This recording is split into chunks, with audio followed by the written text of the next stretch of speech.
Minha relação com Tomb Raider nunca foi íntima. Eu joguei o primeiro título da série no PlayStation cerca de 12 anos após o seu lançamento original. Não muito depois, voltei para a franquia com Tomb Raider Anniversary e Tomb Raider Underworld. Nenhum dos dois conseguiu me cativar tanto quanto o primeiro. E embora eu ainda fosse uma criança de 10 anos, não queria que eles me tratassem como uma. Para mim, o que era óbvio era chato por ser óbvio demais esses jogos, e o que era difícil era frustrante por ser muito difícil.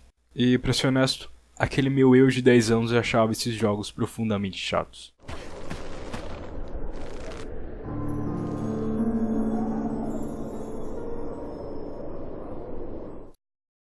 Tomb Raider, de 2013, foi um grande ponto de virada para a série e é um jogo que, honestamente, eu gosto um bocado. A obra da Crystal Dynamics deu um tom refrescante a uma franquia que havia se tornado um corpo sem alma, desprovido da identidade que teve um dia. Um dos cernes da abordagem nesta vista no jogo foi a demasiada exposição e exploração dos limites físicos de Lara Croft, submetendo a personagem a ambientes e situações extremas.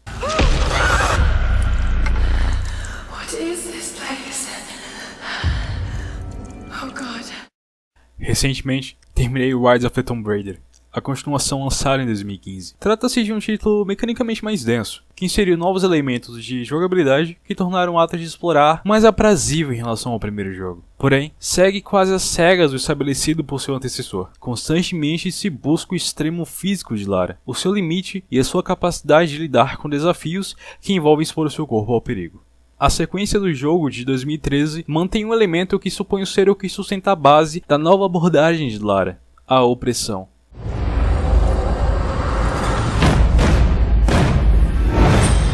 Who the hell are you? I suspect you already know. Trinity.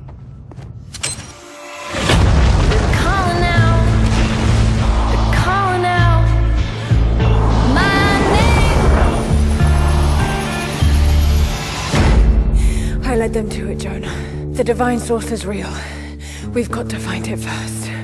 Siberia it is then.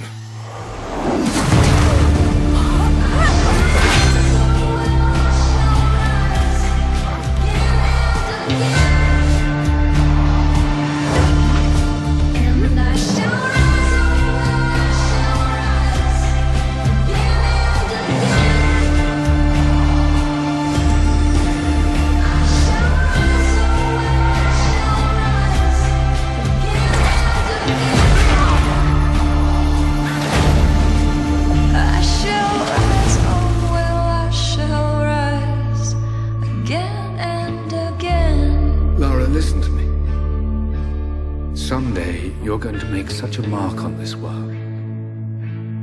Again and again. A opressão de Rise of the Tomb Raider pode ser descrita como uma conjunção entre Lara e o cenário que a cerca. A exploração física é feita pelos próprios locais do jogo, e não apenas nos quais há eventos de perigo, como, por exemplo, fugir de uma série de pilastras que estão desmoronando consecutivamente, mas também por momentos em que precisamos passar por uma fenda muito estreita ou atravessar encostados à parede de uma montanha por uma pequena estrutura de rocha. It's like we climb from here. Keep your eyes open for falling ice. Right. You ready?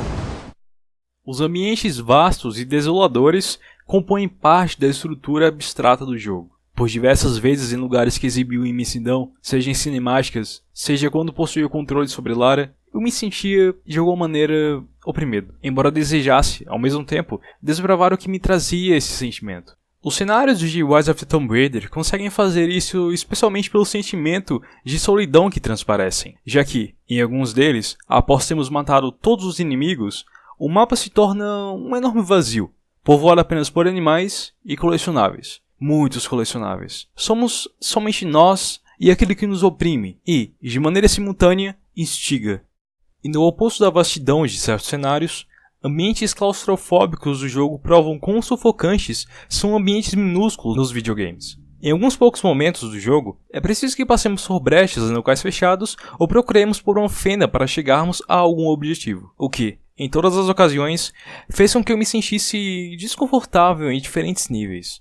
Um desses momentos ocorreu em uma caverna muito comprimida, que tinha em seu final uma rachadura que serviria como saída do lugar. Porém, além da óbvia sensação de sufocamento, acentuada pela escuridão do local, a caverna estava repleta de escorpiões. Isso não apenas me ofereceu um profundo desconforto, mas me fez querer sair dali o mais rápido possível, chegando mesmo a tirar levemente a minha noção do mapeamento dos botões do controle, algo que somente Silent Hill 2 conseguiu suscitar em mim. Eu me senti tão diminuto quanto na minha primeira luta contra o Pyramid Head, no segundo jogo da aclamada franquia de terror.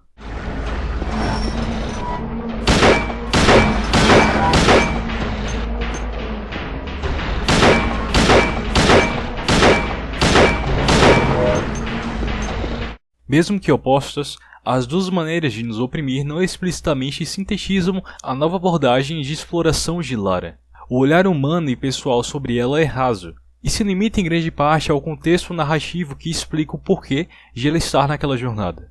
No entanto, em Rise of the Tomb Raider, é como se a obsessão pelos limites humanos já representasse uma busca pelo lado íntimo da personagem, não nos explicitando o que ela psicologicamente sente, mas expressando seus sentimentos por meio de ações e estados corporais.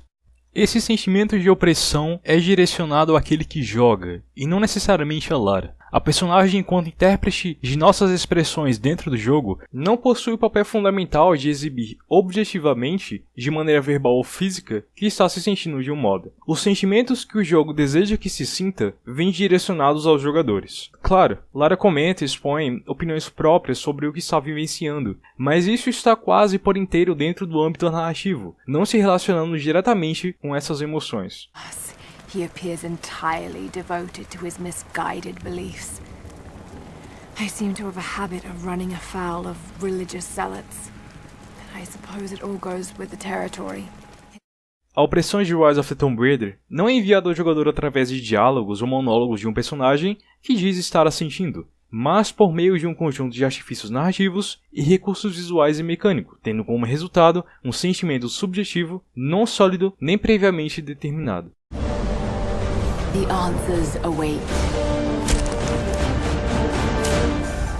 Nesse sentido, Rise of the Tomb Raider não conversa com o jogador, ele o expõe e o faz se sentir de múltiplas maneiras. Falam-se muito como videogames precisam se comunicar bem, mecânica e narrativamente com o jogador, entregando para ele certos sentimentos. Entretanto, às vezes eles também podem nos submeter a algo sem que conversem conosco antes, apenas o fazendo.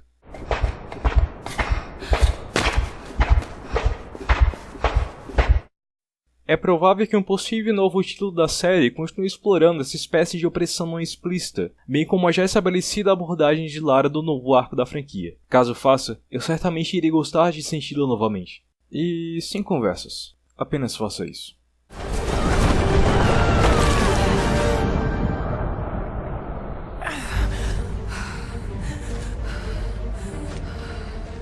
For some, discovering the secrets of the world is the only way to live.